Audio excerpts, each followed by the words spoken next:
Let me just tell you, man, I am going to blow a gasket if Tyson Fury doesn't get in that ring with the Ukrainian. Because Alexander is you sick and tired of Christ and Scary in his buffoonery.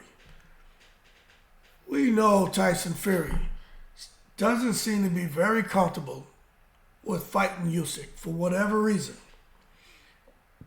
This time off with this cut and everything, I have my own questions and concerns about that. But the bottom line is Usyk's team, they're still out here concerned about whether Tyson Fury will even get in the ring, even with a $10 million penalty fee that they'll have to pay to Turkey Al-Sheikh if one of them pull out the fight. For whatever reason, they can lose a foot and they still have to get in the ring. That's how serious Al-Sheikh is.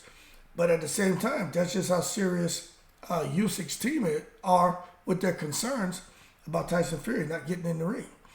Now, we know Tyson Fury was supposed to face Usyk not so long ago in the first four-belt unification bout. They were supposed to face on February 17th.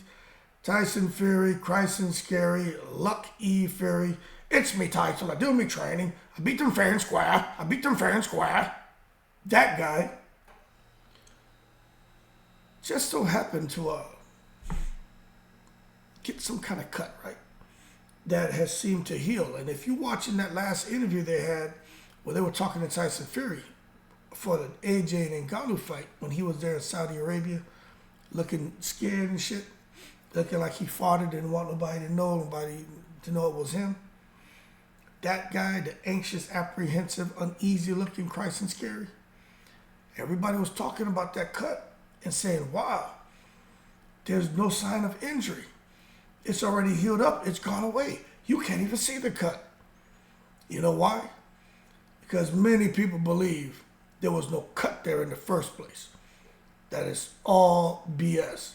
Now, I don't know about that because, even though I don't believe the shit Tyson Fury says, I mean, that cut looked, when they showed you the image, it looked legit. Not how he got cut, but they show the scarring and the stitches. They look legit. Unless he out there in Universal Studios, man, in Hollywood, they got some, makeup artists doing his makeup and shit. That look legit. But hey, man, everybody's different. Some heals quick, some take a little bit longer. But bottom line is, he had a cut in sparring just 2 weeks before he was supposed to scrap with Usyk. Now, the bout's been rescheduled to May 18th. That's one day after my birthday. How about that? And this is what I don't understand. They keep talking about there's a contracted immediate rematch set to follow. But Eddie Hearn is out here.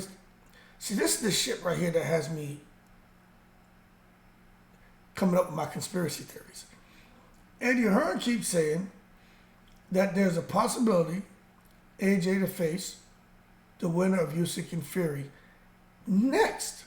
Not Usyk Fury fight, then they have the rematch. No, for AJ to insert himself. But my thing is, it sounds to me like Eddie Hearn really wants AJ to get in there. Now, Al-Sheikh has to make that decision. But of course, Eddie Hearn's going to try to do what's best for him in Matchroom. And he's a smooth talker, but Al-Sheikh's not done. But what if, and this is what I said, since AJ is definitely the next up, but Eddie Hearn wants to keep AJ busy, but he doesn't want to risk him losing. But he doesn't want to put him in with another gimme fight. So Eddie Hearn may just have AJ sit back and go a bit inactive, which is what AJ doesn't want, Eddie Hearn doesn't want. But what do you do here? Do you risk AJ losing and be in a position like Deontay Wilder? Because if AJ loses to somebody, let's say he fights Filip Hrgovic and he loses. Next fight for AJ is Wilder. Let's say he loses that.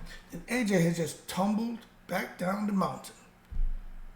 And I think Eddie Hearn would rather have AJ sit on the sideline than sit there, man, and play Russian roulette. I don't think he's going to do that.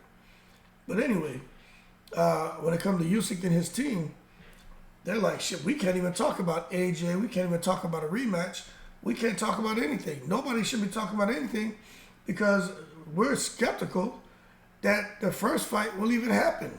So how can we even discuss a contracted, second fight? And he has every right to feel that way. He has every right to feel that way. But the rematch is supposed to happen before the end of 2024, if they can even make it to the first fight. And for people who are saying, well, he shouldn't say that, the Ukrainians are getting carried away, this is all a smear campaign against Tyson Fury. Nah, man, I don't think it's a smear campaign. Tyson Fury has withdrawn 4 times already. That's ridiculous. 4 times. My thing is, how's Tyson Fury able to get away with that? That's my thing. 4 times, this man has found a way to get out of that. Why would Tyson Fury do that? That's my question. Why would Tyson Fury pull out of the fight 4 times? It's not that he wanted more money, which that had a little bit to do with it. It's not that I think he's afraid of losing, maybe a little bit. I think there are other reasons for this man to be getting away from boxing, getting away from training, getting away from being tested, getting away from all of that shit. I think there's so much more going on here. But then again, it's just assumptions, speculations, right? But I don't trust this guy, Tyson Fury. And I don't blame Alexander for being sick and tired of the bullcrap. Tyson Fury needs to hold his horses and stop taking it to the stupid. But one thing, if you didn't know, there is a backup fighter who is training and in shape and ready to fill in if Tyson Lucky Scary doesn't show up on fight night. And that person is Filip Hrgovic.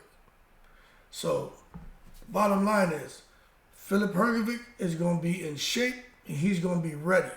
So if he doesn't get the opportunity to fight Usyk, because Tyson Lucky Scary, I'm the lineal champion, Leno. I do me training, I beat them fair and square. If that guy doesn't show up, or if that guy does show up and fights Usyk, Filip Hrgovic's in shape to fight somebody else. And he's going to get his opportunity. Anyway, we'll see what happens. I think it's Tom Cruise mission impossible for the Ukrainians. I just don't think they can beat him.